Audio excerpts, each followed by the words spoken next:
দাদা সালুঙ্খে স্যার আরাম কক্ষে বসে আছেন নাকি স্যার? আরে আমাকে এখানে ডেকে নিজেই উধাও। এক্ষুনি ফোন করছি।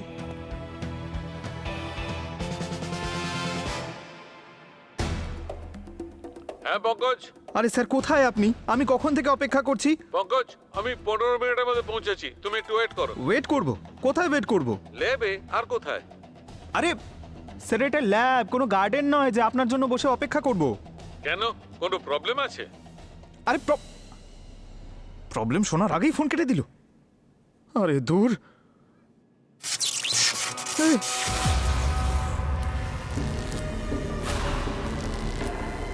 এসব কি হচ্ছে?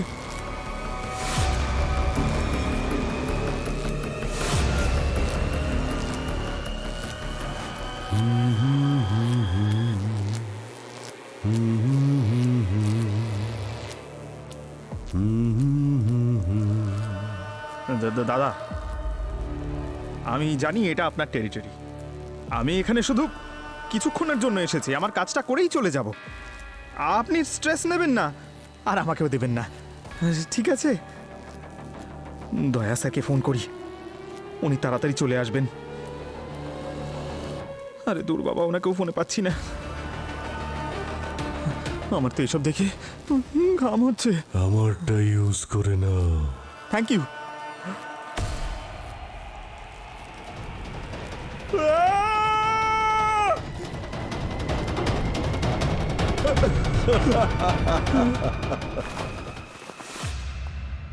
রুমাল দিয়ে কাজ হবে না পঙ্কজ, তোমার জন্য টাওয়েল নিয়ে আসছি। তুমি তো ভয়ে একেবারে ঘেমে স্নান হয়ে গেছো। Happy birthday to you.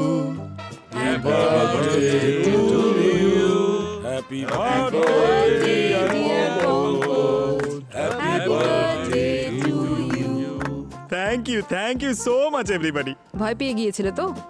ভয় পেয়েছিলাম আমি? আরে দূর পুরবি, আমি তো ভয় পাওয়ার অ্যাক্টিং করছিলাম। না হলে অভিজিৎ স্যার মুখ ঢাকা দিয়েছিলেন, দম বন্ধ হয়ে যেত না। আচ্ছা, অভিজিৎ স্যারের দম বন্ধ হচ্ছিল নাকি তোমার দম বন্ধ হচ্ছিল? আরে না না, এটা তো একটা এন্টারটেনমেন্ট। তবে স্যার আমি সেই লোকটার নাম চাই যে আমার সঙ্গে এই মজাটা করেছে। আমি তার সঙ্গে প্রাইভেটে একটা মিটিং চাই। স্যার এই আপনার সঙ্গে কিছু কথা বলতে চাইছি। বলো পঙ্কজ। আরে স্যার মজা করেছিলেন? আরে স্যার আপনার করা মজা আমার খুব ভালো লাগে সব সময়।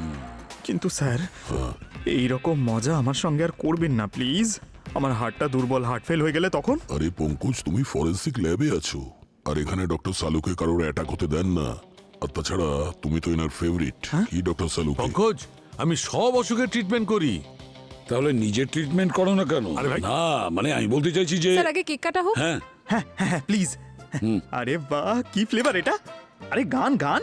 হ্যাঁ হ্যাঁ, happy birthday to you. Happy birthday to এক সেকেন্ড, এক্সকিউজ মি, এক মিনিট। হ্যালো, ইন্সপেক্টর অভিজিৎ বলছি।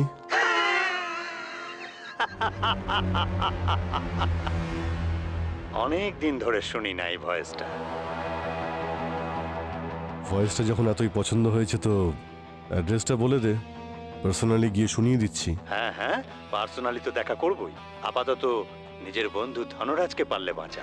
এই এসব কি বাজে বকছিস তুই? যদি ধনরাজের কিছু হয় না তাহলে পৃথিবীর যে কোনো জায়গা থেকে খুঁজে আমি তোকে মারবো, বুঝতে পারছিস?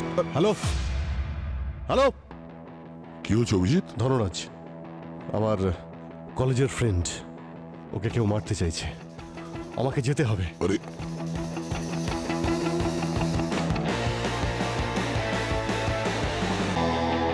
দয়া, স্যার, অভিজিতের সঙ্গে যাও, রাগের মাথায় কিছু করে না বসে।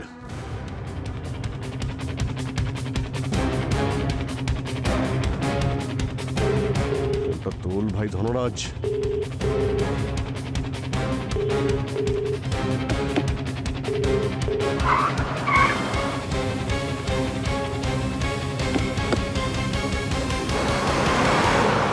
স্যার এই ধনরাজ স্যার কে? ধনরাজ অভিজিতের পুরনো বন্ধু, একজন পাবলিক প্রসিকিউটর। যখন কোনো লয়ার বড় বড় গ্যাংস্টার আর ডনেদের বিরুদ্ধে কেস লড়তে বারণ করে দেয় কিংবা ভয় পেয়ে যায়, তখন ধনরাজ ওই কেসগুলো লড়ে। হয়তো ওদের মধ্যেই কেউ ওকে প্রাণে মেরে ফেলার হুমকি দিয়েছে। হতে পারে Pankaj. I hope he is okay sir. এখন এটা তোর বাড়িতে যাওয়ার পরেই জানতে পারবো।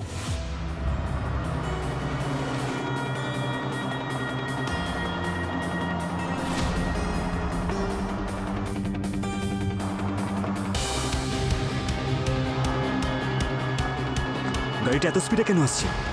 Take positions.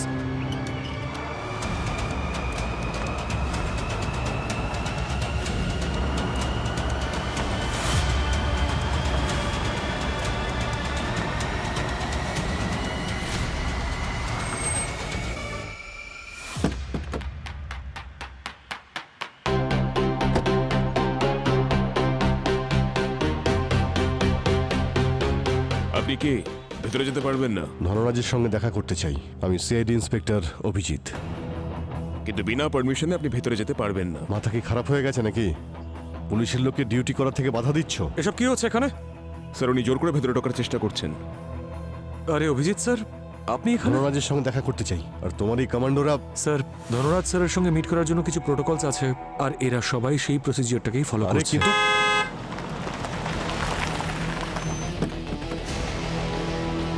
দয়া স্যার, যদি কোনো গেস্ট আসার থেকে ধনরাজ স্যার আমাকে আগে থেকেই বলে দেন, আর আজকের তো কোনো অ্যাপয়েন্টমেন্টও ছিল না, তাহলে আপনারা সবাই এখানে কেন? সব ঠিক আছে তো? কিছুই ঠিক নেই। আমাদের কাছে ইনফরমেশন আছে ধনরাজকে কেউ মারতে চাইছে। স্যার, আমরা সবাই হাইলি ট্রেন্ড কমান্ডোজ, আর আমাদের এখানে ধনরাজ স্যারের সিকিউরিটির জন্য অ্যাপয়েন্ট করা হয়েছে। হি সেফ তো স্যার। যখন সেফ আছে, আমার ফোনটা কেন তুলছে না? কখন থেকে ট্রাই করছি আমি। স্যার, উনি নিজের অফিসে কোনো একটা ইম্পর্টেন্ট কেসে কাজ করছেন, সেই জন্য হয়তো তুলছেন না। উনি এরকম করে থাকেন, don't worry sir, he is fine. না, আমি নিজের চোখে দেখবো যে ও ঠিক আছে নাকি নেই। তুমি ওর কাছে আমাকে এখনই নিয়ে চলো। Okay sir.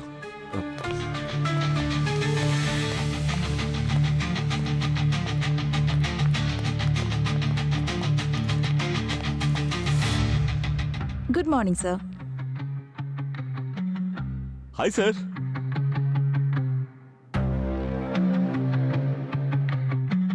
Good morning, sir. Hello, sir. Good morning sir.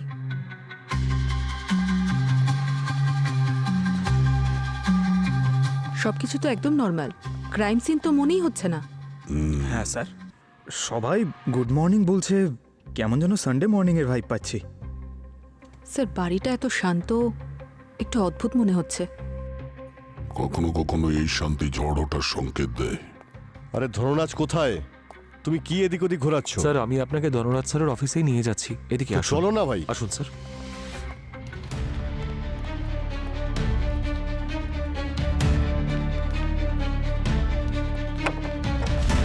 আসুন স্যার।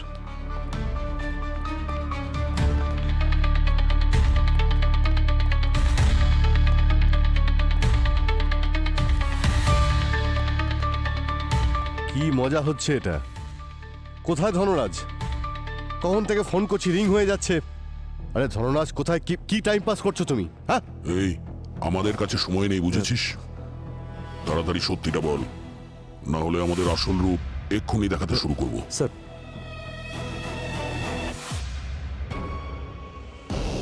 স্যার, এটা একটা সিক্রেট ডোর। ধনরাজ স্যারের আসল অফিস এর মধ্যে, আর এই রুমের দেওয়ালটা এতটাই মোটা যে না কোনো আওয়াজ ভেতরে ঢুকবে, না কোনো আওয়াজ বাইরে যাবে। সেই জন্য ফোনের রিং হওয়ার আওয়াজটা শুনতে পাচ্ছিলেন না।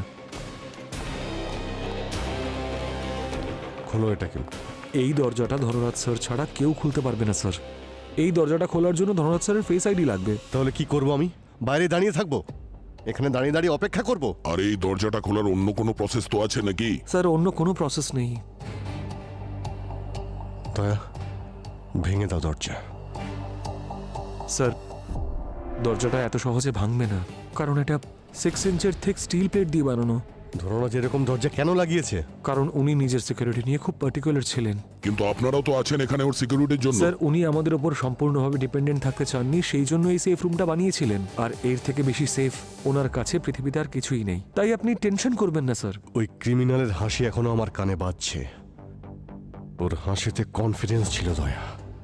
যতক্ষণ না আমি দেখব যে ধরনাজ পুরোপুরি সুস্থ আছে, আমি এখান থেকে কিছুতেই যাব না। অভিজিৎ, আমি একজন টেক এক্সপার্টকে জানি। ওকে এখনই ডাকো দয়া।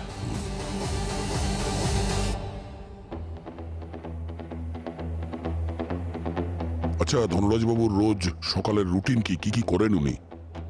সকাল 6টায় উঠে পড়েছিলেন স্যার। তারপর আমি রোজের মতোই ওনার রুমে গরম জল নিয়ে গিয়েছিলাম। তারপর উনি জিমে যান আর 45 মিনিট ধরে ওয়ার্কআউট করেন। আচ্ছা, ব্রেকফাস্টে কি খেতেন উনি? স্যার ইংলিশ ব্রেকফাস্ট হতো ওনার, ওটাই উনি রোজ খেতেন। আসলে আমি আর রজনী মিলেই ওনার ব্রেকফাস্ট তৈরি করতাম।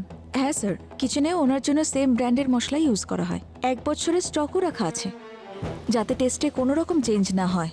আর আপনি কি করেন? আমি এখানে পরিষ্কারের কাজ করি। ধনরাজ স্যার সবকিছু পরিষ্কার পরিচ্ছন্ন পছন্দ করেন, তাই সেটাই করি আমি। আর আপনি, আপনার নাম? স্যার আমার নাম মোহন, আমি মালি। ধনরাজ স্যার ফুল ভালোবাসেন, তাই বাগানটা আমি দেখাশোনা করি। আর আপনি? আমি ওর ড্রাইভার ম্যাডাম, কিন্তু শুধু নামেই। শুধু নামে মানে? আচ্ছা, নাম কি আপনার? আমার নাম হলো ভিক্টর। ধনরাজ স্যার তো বাইরে তেমন বেরোতেনই না, ওই মাসে কি 2 মাসে একবার আধবার কোর্টে যেতেন। আচ্ছা, আজ সকালে আপনারা ধনরাজ স্যারের মধ্যে কোনো চেঞ্জেস লক্ষ্য করেছেন? অদ্ভুত কিছু? নো ম্যাম, সেম ওই রুটিনই ছিল। ইনফ্যাক্ট কয়েক ঘন্টা আগে তো স্যার আমাদের সামনেই ছিলেন। আর তারপর উনি একাই ওনার অফিসে চলে যান। উনি নিজের রুম লক করে নিয়েছিলেন স্যার। আর এমনিতেও উনি ছাড়া ওই রুমে আর কেউ ঢোকে না। আপনারা টেনশন করবেন না, স্যারের আগেও এরকম করেছেন। উনি 3 দিন ধরে সেফ রুমে বন্ধ ছিলেন, নিজের কাজ করছিলেন, বাইরে বেরোননি একবারও। হোয়াট? 3 দিন পর্যন্ত? তাহলে খাওয়া দাওয়া, ওয়াশরুম সেগুলো কি করে? ওই রুমে সব আছে স্যার, চা, কফি, ব্রেকফাস্ট, ফুড স্টল, আর হ্যাঁ ওয়াশরুমও আছে। ঘরের সব জায়গায় সিসিটিভি লাগানো থাকে স্যার। বাইরের কেউ তো চাইলেও ঘরের ভিতরে ঢুকতে পারে না। এই যে দেখুন না স্যার, এখানে লাগানো আছে।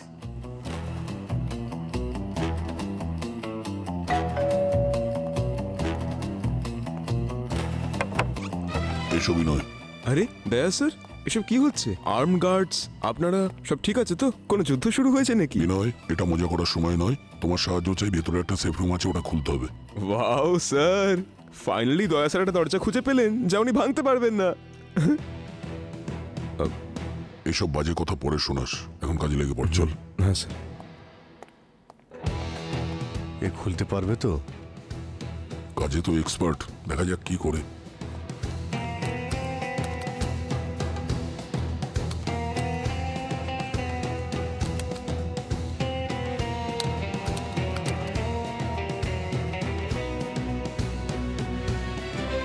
স্যার খুলে গেছে। আরে ধরনাজ, আমি কখন থেকে ফোন করছি আর তুই তো...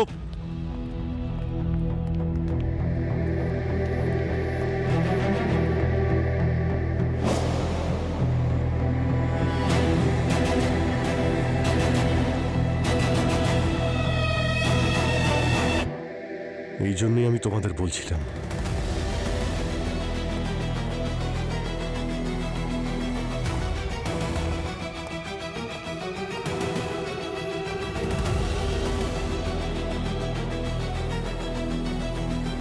স্যার, ওনার ঠোঁটটা নীল হয়ে গেছে আর জিভটাও শুকনো। পয়জন কেস মনে হচ্ছে। ওঠাও বডিটা, সাবধানে।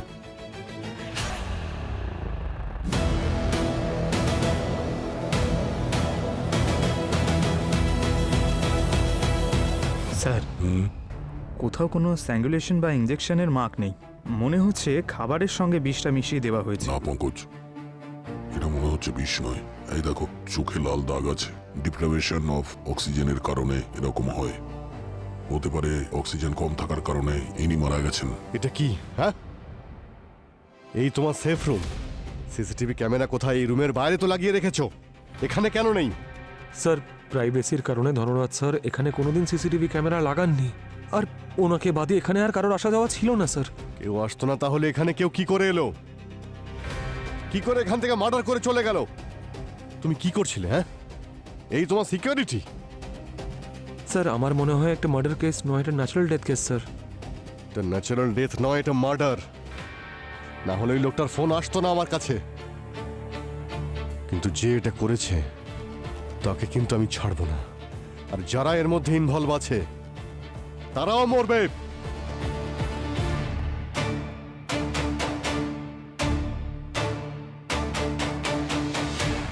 ধনরাজ ৩৫ জনকে জেলে ঢুকিয়েছিল, তাহলে এদের মধ্যে কেউ তো ওকে মারতেই পারে। হ্যাঁ, কিন্তু ওরা তো অনেক বছর ধরে জেলে, কেউ তো ছাড়াও পায়নি এখনো। কিন্তু কাউকে রুল আউটও তো করা যায় না। যদি না করে থাকে তো তাহলে কাউকে দিয়ে করিয়েছে। পঙ্কজ, এখানে যত স্টাফ আছে তাদের ব্যাকগ্রাউন্ড চেক করেছো? হ্যাঁ স্যার, এজেন্সির সঙ্গে কথা বলেছি আমি। ওনারা বললেন যে 1 বছর আগে জয়েন করেছে সবাই। এমন কোনো মেজর কমপ্লেন নেই, তবে মাঝে মাঝে ছুটি করে এরা। স্যার, এই এজেন্সি থেকে আমার হাউস হেল্ড আসে, এত ছুটি নেয় না। তুমি ছুটি দাও ওকে? কি করব, দিতে হয়, ভালো স্টাফ আজকাল পাওয়া যায় নাকি? মিথ্যে বলছে স্যার, একটাও ছুটি দেয় না মনে হয়, প্রচন্ড স্ট্রিক্টও। আচ্ছা, তোমরা কোথায় সার্ভেন্টদের নিয়ে যাচ্ছ? হ্যাঁ, কি হয়েছে পঙ্কজ, জোক শোনাচ্ছ? তোমার এটা মজা মনে হচ্ছে? না অভিজিৎ, ও এমনি। দয়া, তুমি এর মাঝখানে কথা বলো না। কেউ সিরিয়াসলি কাজটাকে নিচ্ছেই না। আর পুরবি, তুমি ওই কলারকে ট্রেস করেছো যে আমাকে ফোন করেছিল, নাকি ভুলে গেছো? এসবই এখানে চলছে, শুধুই মজা। কি কি বলছো তুমি অভিজিৎ? আমরা এখানে এসেছি কিছুক্ষণ আগে, আর পুরবি রিকোয়েস্ট পাঠিয়েছে হেডকোয়ার্টারে। ওই কলার ইন্টারনেট কলিং ইউজ করেছে, নেটওয়ার্ক জ্যাম করে কল করেছো। আর এই ধরনের কল ট্রেস করা সহজ নয়, সময় লাগে। বাহানা শোনার সময় নেই দয়া, খুব তাড়াতাড়ি খুনিকে খুঁজতে হবে। আরে, এখন কোথায় যাচ্ছ তুমি? বসুধার সঙ্গে দেখা করতে। ওকেও তো এটা বলতে হবে যে এখানে কি হয়েছে। আচ্ছা পঙ্কজ, পুরবি, তোমরা অভিজিতের কথায় ভুল বুঝো না, বুঝেছো? ওর খুব কাছের বন্ধু তো, তাই ইমোশনালি ডাউন আছে, তাই হয়তো রেগে কিছু বলে দিয়েছে। আরে না স্যার, এসব তো চলতেই থাকে, আমি তো শুনতেই থাকি। আচ্ছা, এই যে রাগ করে গেলেন, এই বসুধাটাকে?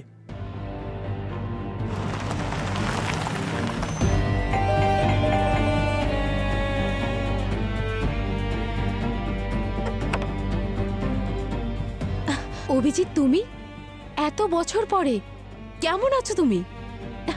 এসো ভেতরে, এসো এসো এসো।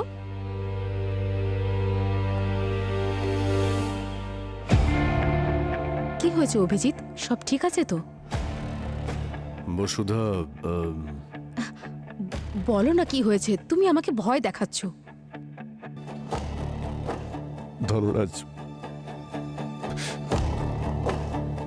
ধনরাজ আর বেঁচে নেই বসুধা।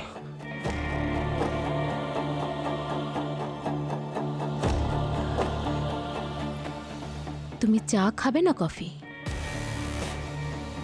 হয়ে আমি আমার জন্য বানাতে যাচ্ছিলাম, তাই ভাবলাম তোমাকে জিজ্ঞেস করি। বসুধা, আমি তোমাকে ধনরাজের মৃত্যুর খবর শোনালাম, আর তুমি চা কফির কথা জিজ্ঞেস করছো? অভিজিৎ, ধনরাজ তো আমার কাছে অনেক বছর আগেই মারা গেছে। ও একজন সৎ আর দায়িত্ববান পাবলিক প্রসিকিউটর ছিল, কিন্তু একজন ভালো স্বামী কোনোদিনই ছিল না। ও আমাকে কোনোদিনই প্রায়োরিটি দেয়নি, সব সময় আমার আগে ওর কাজটাই ইম্পর্টেন্ট ছিল। আর এখন যখন ও নেই, আমি হয়তো ফ্রিতে আমার জীবনটা কাটাতে পারবো। ও যখন বেঁচে থাকতে এত প্রবলেম ছিল, তাহলে আলাদা থাকতে পারতে, ডিভোর্স নিয়ে নিতে। হ্যাঁ, আলাদাই তো ছিলাম আমি। গত 6 বছর ধরে আমি ধনরাজের থেকে দূরেই ছিলাম, আর এই 6 বছরে জানি না কতবার ওকে আমি ডিভোর্সের ফাইল পাঠিয়েছি। না তো ও ডিভোর্স পেপারে সাইন করছিল, আর না আমাকে ছাড়ছিল। অবাক লাগছে, একজন বন্ধু হয়ে সবকিছু জেনে তুমি আমাকে এসব জিজ্ঞেস করছো যে আমি ডিভোর্স কেন দিইনি।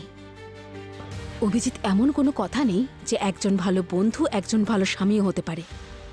আমি সরি যদি আমি একটু রুট সাউন্ড করে থাকি। তাহলে আমি টায়ার্ড হয়ে গেছি অভিজিৎ, টায়ার্ড হয়ে গেছিলাম এই 20 বছরের ম্যারেজ লাইফ নিয়ে। কত কিছু করবো ভেবেছিলাম আমি কলেজের পরে, আর কি করছিলাম আমি? হ্যাঁ, কিচ্ছু না, সবকিছু ছেড়ে দিয়েছিলাম আমি ওই ধনরাজের জন্য। আর পরিবর্তে কি পেলাম আমি? একাকিত্ব, হতাশা, ব্যাস। I am sorry Basudha,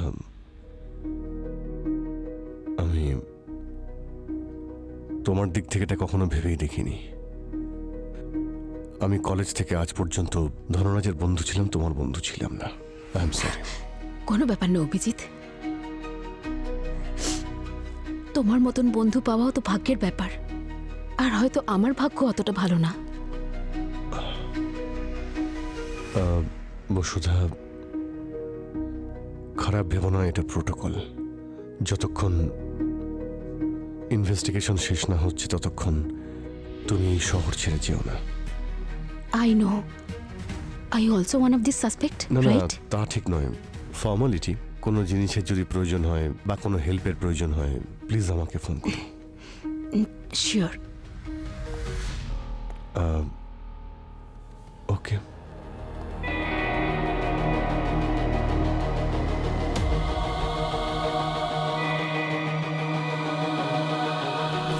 sir, ধনরাজকে যদি কেউ মারার চেষ্টা করতো তাহলে তো জিনিসপত্র ছড়িয়ে থাকতো, কোনো স্ট্রাগলের চিহ্ন থাকতো, কিছু তো একটা হতো। তবে সব জিনিসপত্রই তো ঠিকঠাক রয়েছে। আর ধনরাজকে তো দেখে মনে হচ্ছে উনি মাথা রেখে টেবিলে ঘুমোচ্ছেন।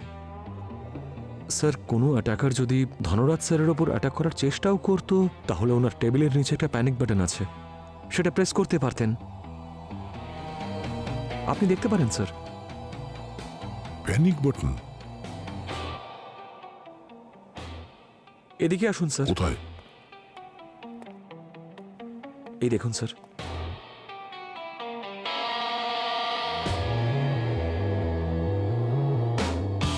যদি এখানে প্যানিক বাটন ছিলই, তাহলে ধনরাজবাবু এটাকে টেপেননি কেন? কি এমন হয়েছিল এখানে? এর উত্তর তো ডক্টর সালুকেই দিতে পারবেন। ভাই, এবার আমাকে ক্ষমা করে দাও। এবার আমি ক্লিয়ার করে কিছু বলতেই পারবো না। সরি ভাই। কেন ক্লিয়ার বলতে পারবে না? তুমি বলো না যে ফরেন্সিকে এমন কোনো জিনিস নেই যেটা তোমার জানা নেই। আরে ডক্টর সালুকে, আমরা এটা জানতে চাইছি যে ধনরাজের মৃত্যু ন্যাচারাল ডেথ না মার্ডার? আরে দয়া, আমরা এটা জানতে চাই, সেটা আমি জানি, কিন্তু আমি নিজেই বুঝতে পারছি না আমি তোমাদের কি বলবো যে এটা ন্যাচারাল ডেথ নাকি। তাহলে আপনি এটা বলছেন যে এটা মার্ডার নয়? না না, আমি সে কথা বলছি না। আসলে আমি এই কথা বলছি যে আমি বুঝতে পারছি না। হতে পারে এটা একটা মার্ডার, হতে পারে এটা একটা মার্ডার নয়, হতে পারে এটা একটা ন্যাচারাল ডেথ, অথবা ন্যাচারাল ডেথ তুমি নয়। কি মজা করছো? ন্যাচারাল ডেথ নাও হতে পারে, আবার বলছো ন্যাচারাল ডেথ হয়েছে মনে হচ্ছে। আরে ভাই, আমি ডক্টর সালুকে, ক্রাইম সিনে তো আমরা পরিষ্কার দেখেছি এই ধনরাজের জিভ ফুলে মোটা হয়ে গেছিল। হ্যাঁ, এর ঠোঁট নীল হয়ে গেছিল, এর মুখটাও নীল হয়ে গেছিল, চোখে লাল দাগ এসে গেছিল। আচ্ছা, তার মানে তো এটাই যে সিমটমস সাফোকেশনের? তুমি একদম ঠিক বলেছো। আসলে পোস্টমর্টেম রিপোর্টও তাই বলছে যে এর মৃত্যু সাফোকেশনের কারণে হয়েছে, নিঃশ্বাস বন্ধ হয়ে। আর এটা খুবই সিম্পল, ওকে সাফোকেট করে মারা হয়েছে। তাহলে কেন তো ঘুরিয়ে ফিরিয়ে বলছেন? আরে না ভাই, আমি ঘুরি ফিরে বলছি না। দেখো, আমি বুঝিয়ে বলছি। যদি কেউ একে শ্বাসরোধ করে, তবে কেউ দড়ি দিয়ে অবশ্যই টান দিয়েছে, তবে সেক্ষেত্রে দড়ির চিহ্ন থাকা উচিত। আর যদি হাত দিয়ে মুখ চেপে ধরে তাহলে হাতের চিহ্ন থাকবে, কিন্তু এখানে তো সেরকম কিছুই নেই, একদম ক্লিন আছে। স্যার, তবে তো এটাও হতে পারে যে নাকে হয়তো রুমাল চাপা বা হাত চাপা দিয়ে রেখেছে যাতে কোনো চিহ্ন না পড়ে। না না পঙ্কজ, সেটা হতে পারে না। দেখো, যদি রুমাল বা কাপড় দিয়ে মুখটা চেপেও ধরা হয় এইভাবে, তাহলে তার ছিদ্রতে নাকের ভেতরে কাপড়ের ছোট ছোট ফাইবার তো অবশ্যই পাওয়া যেত। এই প্রেসারের কোনো তো চিহ্ন থাকা উচিত ছিল, কিন্তু এসব কিচ্ছু নেই। দেখে তো এমন মনে হচ্ছে যে হঠাৎ করে শ্বাস নেওয়া বন্ধ করেছে আর মারা গেছে। অভিজিৎ, যে ধনরাজকে মেরেছে না, সে কোনো প্রমাণ রেখে যায়নি। আর পৃথিবীতে এমন কোনো খুন হয়নি যেখানে কেউ প্রমাণ রেখে যায় না। প্রমাণ পাওয়া যাবে।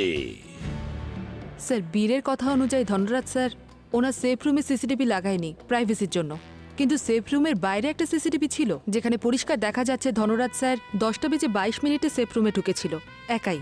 এই বাড়িতে যারা কাজ করতো তারা সবাই কোথায় গেল? ওদের কোনো ফুটেজ আছে?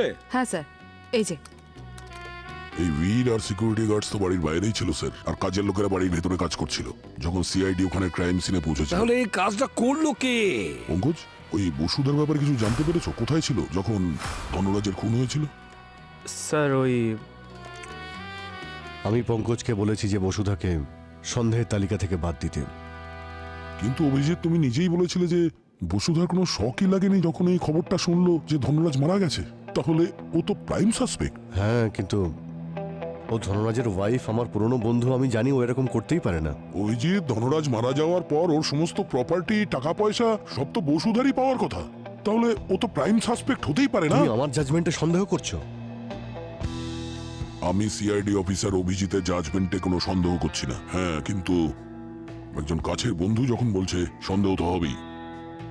অভিজিৎ, দয়া যা বলছে একদম ঠিক বলছে। যতক্ষণ না কোনো প্রমাণ পাওয়া যাচ্ছে ততক্ষণ বসুধা সাসপেক্ট লিস্টেই থাকবে। ঠিক আছে, ওর সমস্ত ডিটেলস বের করো। যদিও কিছু পাবে না, শুধু টাইম ওয়েস্ট হবে। এখনো তো আমরা কিছুই জানতে পারলাম না যে সেফ রুমের ভিতরে ধনরাজ মারা গেল কি করে। এত সিকিউরিটির মধ্যে কেউ ওকে খুন করে কি করে চলে গেল?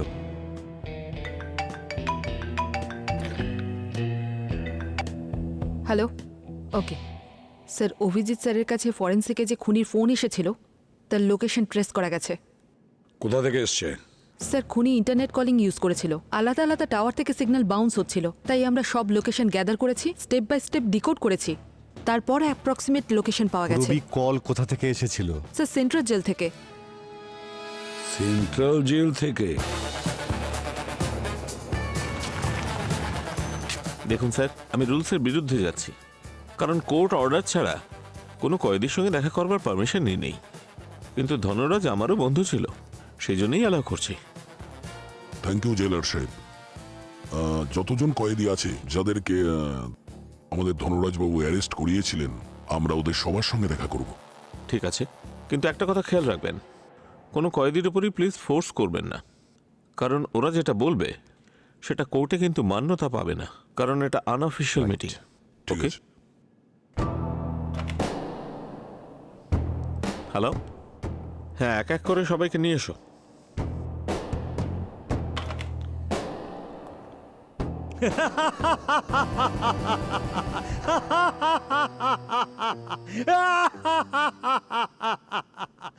এ তো সেই হাসি দয়া যেটা আমি ফোনে শুনেছিলাম। এই হাসি জীবনে আমি কোনোদিনও ভুলতে পারবো না। এই হলো সেই।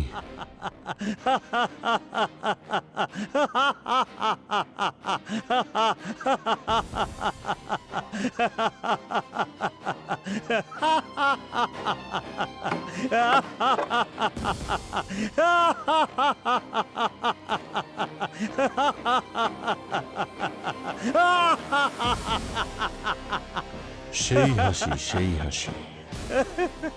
এই আমাকে ফোন করেছিল আর ফোনে হুমকি দিয়েছিল ধনরাজকে আমি মেরে ফেলবো। অভিজিৎ, কি করছো?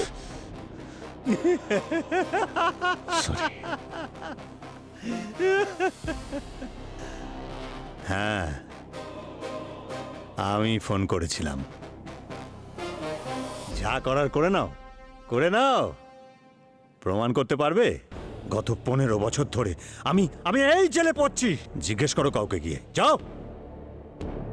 জেলের ভেতরে বসে তুমি বাইরে কল কি করে করলে? হ্যাঁ, যে ফোন থেকে ফোন করেছিলাম সেটা এখন জেলের বাইরে আছে। হয়তো এতক্ষণে সেটা কোথাও লুকিয়েও ফেলা হয়েছে। প্রমাণ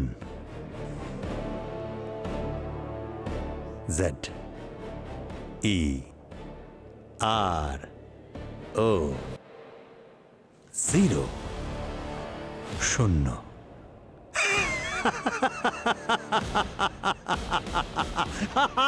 কেন করেছিস তুই এসব? 15 বছর আগে ধনরাজ আমায় ধরিয়ে দিয়েছিল। তবে আর 1 মাস বাদেই আমি জেল থেকে বেরিয়ে আসব।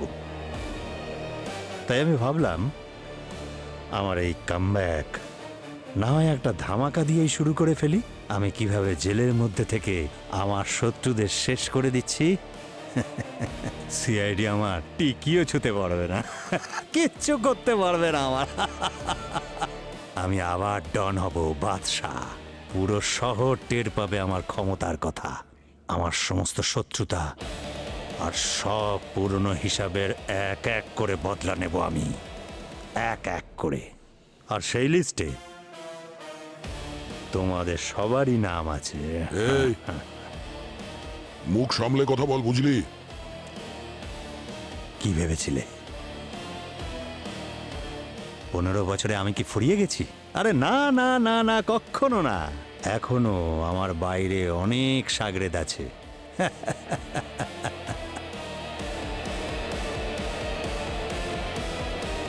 আমার একটা ইশারায়, স্রেফ একটা ইশারায় নিজেদের প্রাণ দিতেও তৈরি থাকে।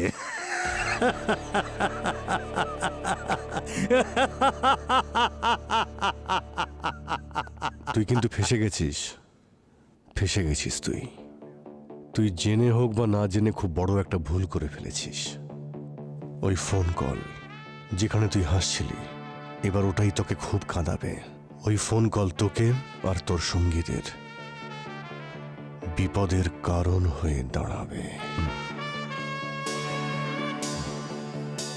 নিয়ে যাও ওকে, যা। চল চল।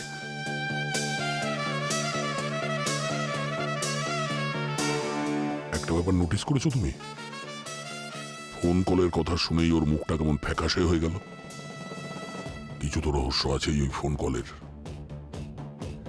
একটা রাস্তা তো পেয়ে গেছি দয়া। এবার এটা খোঁজ নিতে হবে যে জেলের মধ্যে বসে বসে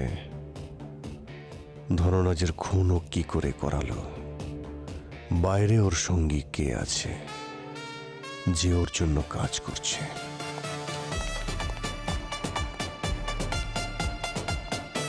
স্যার, হ্যাঁ, স্যার এটা কবিরার পুরো ডিটেলস। স্যার শোনা যায় যে 15 বছর আগে কবিরা দেশ ছেড়ে চলে যেতে চেয়েছিল, আর ধনরাজ স্যারকে ফোন করেছিল যে ওকে কোর্টে রিপ্রেজেন্ট করে ওর বেলের ব্যবস্থা করে। কিন্তু ধনরাজ ওর লোকেশন পুলিশকে দিয়ে দেয়, আর যখন পুলিশ ওখানে পৌঁছয় কবিরা ফায়ারিং করতে থাকে। ক্রস ফায়ারিংয়ে ভুল করে গুলিটা ওর বউয়ের লেগে যায়, তারপরে ওখানেই মারা যায়। তখন থেকে কবিরা মনে করে ওর বউয়ের মৃত্যুর জন্য ধনরাজই দায়ী, আর তখনও ভেবেও নেয় যে ও ধনরাজকে ছাড়বে না। আচ্ছা, তাহলে কবিরের স্ত্রী ছাড়া ওর ফ্যামিলিতে নিশ্চয়ই কেউ আছে। স্যার শুনেছি ওদের একটা 10 বছরের সন্তান ছিল, কিন্তু এই ঘটনার পর সে এখন কোথায় সেটা জানতে পারিনি। স্যার, যদি সত্যি ওর কোনো সন্তান থাকে তো আজ প্রায় ওর বয়স 25 বছর হয়ে গেছে। হতে পারে মায়ের মৃত্যুর প্রতিশোধ নেওয়ার জন্য ওকে মেরে দিয়েছে। হ্যাঁ, কবির যখন জেলে তখন ওর সমস্ত কাজ কবিরের জন্য কবিরের ছেলেই করছে। একটা কাজ করো মুরবি, গত 15 বছরে কবিরের কাছে কে কে দেখা করতে এসেছিল তার একটা লিস্ট নিয়ে এসো, দেখি তো একবার। স্যার, তখনই সব ক্লিয়ার হবে। আর পড়ে রইল ধনরাজের সেফ হাউসের কথা। ধনরাজ মনে করতো সেফ হাউসে ওর কোনো কিছু হবে না, কেউ কিচ্ছু করতে পারবে না। কিন্তু কেউ তো ছিল যে ধনরাজের ওই সেফ হাউসে ঢোকে আর ধনরাজকে মেরে চলে যায়। আরে স্যার, আপনারা সবাই এত চেষ্টা করছেন আমাদের স্যারের খুনিকে ধরার জন্য, তাই একটু জল খাবার নিয়ে আসলাম। আরে বাহ, হাউ সুইট! কেউ তো আমাদের বিষয় ভাবছে। Thank Thank you, you. sir. Thank you. আরে না না না না না না, উফ উফ। গরম গরম খুব গরম। দিন দিন দিন, দিন। আরে আরে কি করে পড়লো? আচ্ছা বসুন এখানে বসুন, বসুন, এখানে এখানে বসুন। এসে বসুন। ফার্স্ট এড ফার্স্ট এড কোথায়? এই তো, হ্যাঁ। নিয়ে এসো দয়া। আরে আরে, সাবধানে সাবধানে। সাবধানে সাবধানে, রিল্যাক্স, কিচ্ছু হবে না। খুব জ্বালা করছে। আরে স্যার, এক মিনিট, প্রথমে দেখে নিন। এই ফার্স্ট এডের মধ্যে বেশিরভাগ ওষুধই এক্সপায়ার্ড থাকে। হ্যাঁ, এই স্টক একদম রিসেন্টলি আপডেট করা হয়েছে। 1 সপ্তাহ আগেই এটাকে চেঞ্জ করা হয়েছে। হ্যাঁ ভাই, হ্যাঁ, 1 মিনিট দেখি দেখি। আরে আপনারা সবাই এত খুশি হচ্ছেন কেন? 1 সপ্তাহ আগে স্টকগুলো আপডেট করা হয়েছে, তার মানে হলো যা কিছু হয়েছে এই আপডেটের স্টকের সঙ্গেই হয়েছে। কেউ এই স্টকগুলোর সঙ্গে কিছু মিশিয়েছে ধনরাজকে মারার জন্য। এখানে যতগুলো সেফটি মেজার আছে, সব খাবার জিনিস আছে, সব চেক করো।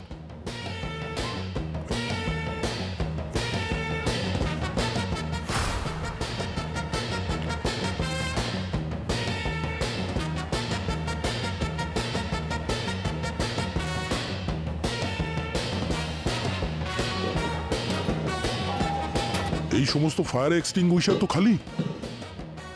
হ্যাঁ, নয় এগুলো তো ফায়ার এক্সটিংগুইশার। এক সপ্তাহ আগে যদি আপডেটের স্টকগুলো আসে তাহলে তো এগুলো তো ভরা থাকা উচিত। এক মিনিট স্যার, এই ডিভাইসটা দেখুন, এটা এখানেও আছে, এখানেও আছে, এখানেও লাগানো আছে। আচ্ছা, এইটাই মার্ডার ওয়েপন নয় তো? কিছু টাইমারের মতো লাগছে না? হ্যাঁ পঙ্কজ, এই সিলিন্ডারে কার্বন ডাই অক্সাইড থাকে, CO2। না স্মেল, না টেস্ট, না কালার। আর হতে পারে এই ডিভাইসের জন্য আস্তে আস্তে ওই পুরো CO2 লিক হয়ে গেছে, আর একটু বাদেই ওনার দম বন্ধ হয়ে গেছে আর উনি মারা গেছেন। আর তাছাড়া এই সেফ হাউসটা তো একদমই সিলড, তাহলে এরই হাওয়া এর ভিতরে সার্কুলেট হতে থাকে, আর এই অক্সিজেন আস্তে আস্তে কার্বন ডাই অক্সাইডে বদলে যায়। সেই জন্যই ধনরাজ অজ্ঞান হয়ে যায়, আর অজ্ঞান অবস্থাতেই ও মারা যায়।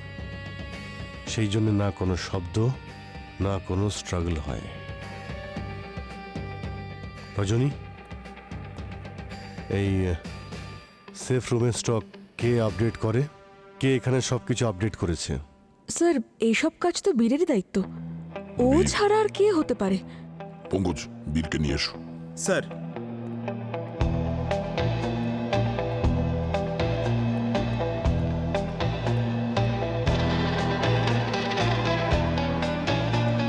বীর কোথায়? মেজর বীর কোথায়? মেজর বীর উনি তো সকাল থেকেই নেই, কেউ জানে না উনি কোথায় গেছেন। নেই মানে?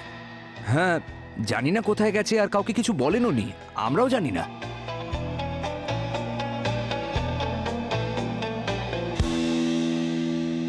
শুনুন ম্যাম, গত 15 বছরে ওর সঙ্গে দেখা করতে কেউ আসেনি, না ওর কোনো বন্ধু বা ফ্যামিলি মেম্বার। কেউ তো এসেছিল স্যার, না হলে জেলে বসে বসে এত বড় প্ল্যান করা ইম্পসিবল। কোনো ফ্যামিলি মেম্বার বা বন্ধু না হলেও কোনো লয়ার বা অন্য কেউ? না, লয়ার তো নয়, কিন্তু একটা মেডিকেল কলেজ অ্যাপ্রোচ করেছিল ফ্রি মেডিকেল ক্যাম্পের জন্য। Medical camp? হ্যাঁ। কবেকার কথা এটা? এটা প্রায় 3 মাস আগের কথা। ওরা সমস্ত স্টাফ আর কয়েদিদের ফ্রি মেডিকেল চেক আপ করতে চেয়েছিল, তাই পারমিশন দিয়েছিলাম। আপনি পারমিশন দিয়েছিলেন? হ্যাঁ। প্রপার ভেরিফিকেশন ছাড়াই? না ম্যাম, সমস্ত ডক্টররা ইউনিফর্মে ছিল, আর তাদের আই কার্ডও চেক করা হয়েছিল, সেই জন্য সন্দেহের কোনো কারণই হয়নি। তাহলে ওদের মধ্যে কেউ কি কবিরাকে চেক করেছিল?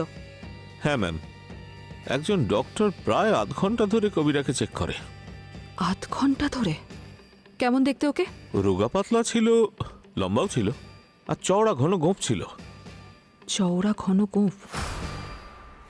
মেজর এর লাস্ট লোকেশন ট্রেস হয়েছে, ও কোনো রেস্টুরেন্টে রয়েছে।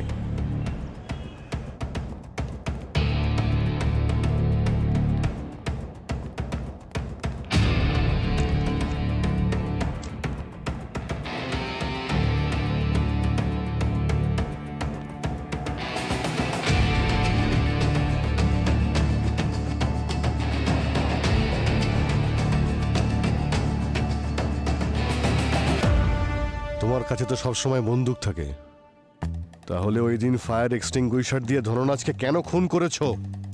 না স্যার, ধনরাজ স্যারকে আমি খুন করিনি।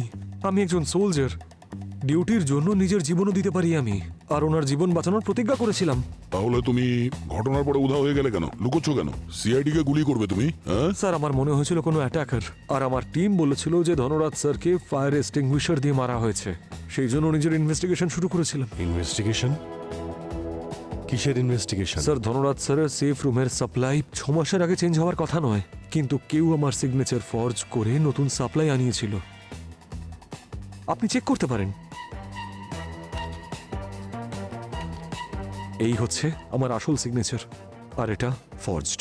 চেক করলেই জানতে পারবেন। ঠিক আছে, এটা ফুল সিগনেচার, কিন্তু যখন সাপ্লাই আসে ধনরাজের বাড়িতে তখন তুমি জানতে পারোনি? স্যার, আগের সপ্তাহে আমি ছুটি নিয়েছিলাম, তখনই হয়তো কেউ চেঞ্জগুলো করেছে, আর কমান্ডার্সরা এটা অ্যালাউ করেছিল কারণ পেপারের সিগনেচার আমার ছিল। কে বদলেছিল এটা? কোনো স্টাফ। তোমার কোনো কথাই আমরা বিশ্বাস করতে পারছি না, তাই যতক্ষণ না আমরা তোমার স্টেটমেন্টকে ক্রস চেক করতে পারছি ততক্ষণ তুমি আমাদের কাস্টোডিতে থাকবে। আমাদের এখন খোঁজ নিতে হবে যে ভিক্টর আর মোহনের মধ্যে কবিরের হয়ে কে কাজ করে, কে ওর ছেলে। Hello, what? Are you sure? Okay sir. Sir, কবিরা আর ওর বউয়ের হসপিটাল রেকর্ড, ওদের কোনো ছেলে ছিল না, ওদের একটা মেয়ে ছিল। হোয়াট? এই সব কিছু একটা মেয়ে করছে? পুরবী, এজেন্সি রেকর্ড থেকে খোঁজ নিয়ে দেখো এই টিনা, সুধা আর রজনীর মধ্যে ওই দিন কে ছুটি নিয়েছিল, যে ওই ফেক ডক্টর কবিরের সঙ্গে দেখা করতে জেলে গিয়েছিল। স্যার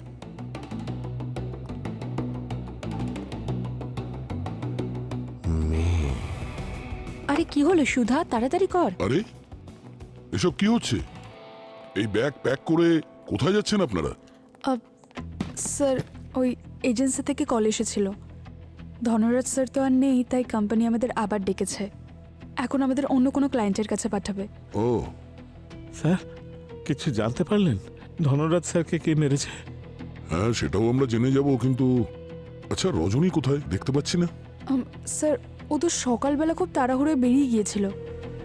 3 মাস আগে রজনী কি ছুটি নিয়েছিল? স্যার হতে পারে নিয়েছিল, কারণ আমরা তো প্রায় ছুটি নিয়ে থাকি। না না না না, আমি 7 জুনের কথা বলছি। কিছু মনে পড়ছে? স্যার 3 মাস আগে হ্যাঁ স্যার, ও ছুটি তো নিয়েছিল। ও বলছিল যে ওর কোনো পুরনো আত্মীয়ের সাথে দেখা করার আছে। আমার ঠিক ডেটটা মনে নেই। কিন্তু স্যার আপনারা রজনীর ব্যাপারে কেন জিজ্ঞেস করছেন? কারণ রজনী ধনরাজ বাবুকে খুন করেছে ওর বাবা কবিরার কথায়। কিছু বলে যায়নি? কোথায় গেছে? না ম্যাম। ওর বাড়ির অ্যাড্রেস, বন্ধু, কোনো আত্মীয় কেউ আছে? না স্যার, অ্যাকচুয়ালি ও নিজের পার্সোনাল লাইফ কারোর সঙ্গে শেয়ার করতো না। ঠিক আছে, আমাদের পারমিশন ছাড়া আপনারা শহরের বাইরে যেতে পারবেন। ওকে, থ্যাংক ইউ। পঙ্কজ, এজেন্সির থেকে এই রজনীর অ্যাড্রেস বের করো, আর পুরবি মোবাইলটা ট্রেস করো, দেখো কোথায়, কতদিন পালিয়ে বাঁচবে। স্যার লাস্ট লোকেশন রজনীর এখানে, এই বস্তিতেই ট্রেস হয়েছে। এজেন্সি থেকে রজনীর বাড়ির যে অ্যাড্রেসটা পেয়েছি সেটাও এটাই।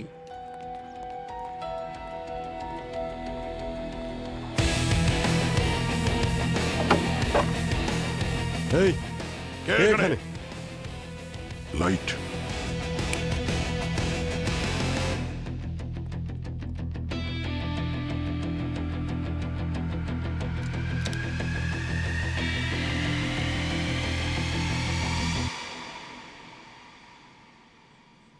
She's dead, sir.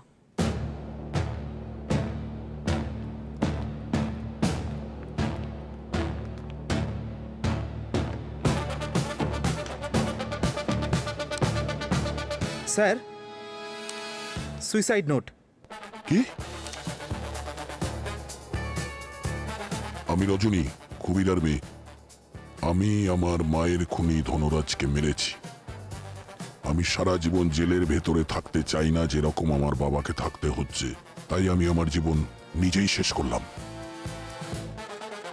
স্যার তাহলে কেস তো সলভ হয়ে গেল।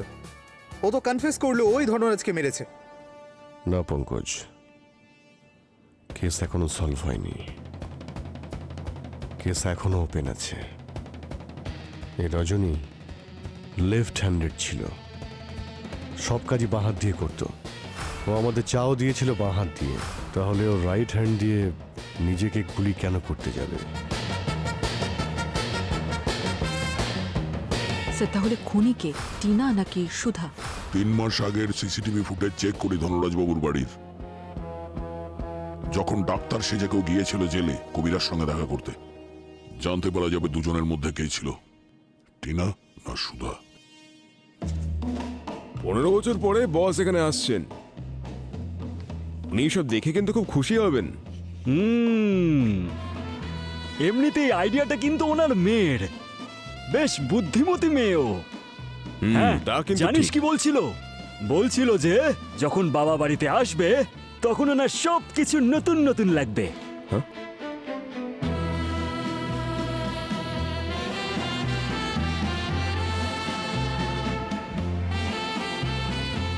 কে বে তোমরা? আরে ফার্নিচারের লোক আমরা। ম্যাডাম কোথায়? আচ্ছা, তাহলে এটা বলবে তো। কিন্তু কোট ফোট পরে এসেছো, তোমাদেরকে দেখে তো মনে হচ্ছে না তোমরা ফার্নিচারের লোক। আরে আমরা দামি ফার্নিচার বিক্রি করি। ওই যে ওখানে ফোনে কথা বলছে, যাও গিয়ে দেখা করো।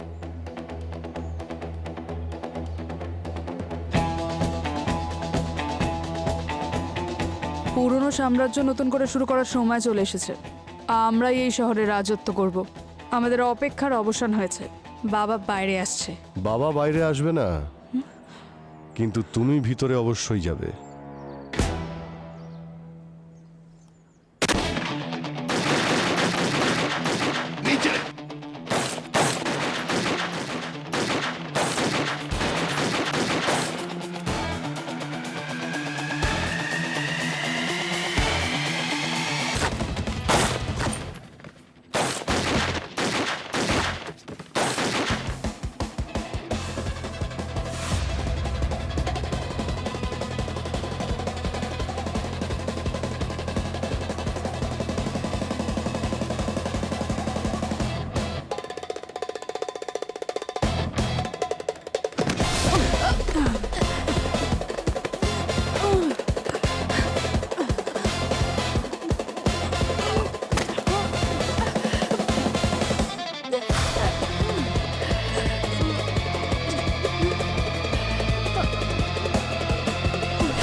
অনেক হয়েছে, তোমার খেলা এবার শেষ। আমি এখানে পরিষ্কারের কাজ করি।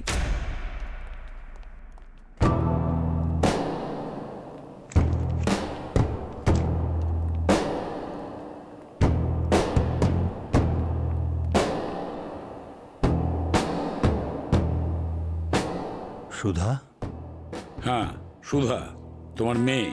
বলো সুধা, তুমি এসব কেন করেছো?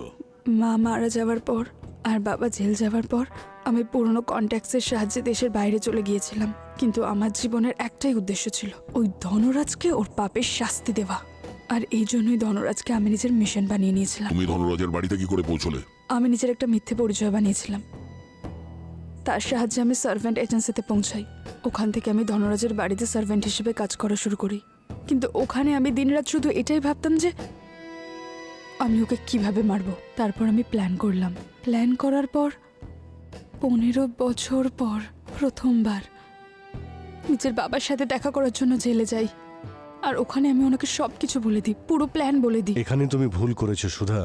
প্ল্যান তো তুমি করেছিলে, কিন্তু তোমার বাবা মনে করে যে সে জিতে গেছে, তাই আমাকে ফোন করে ফেলে। আমি আমার মেয়ের জীবনটা একেবারে শেষ করে দিলাম।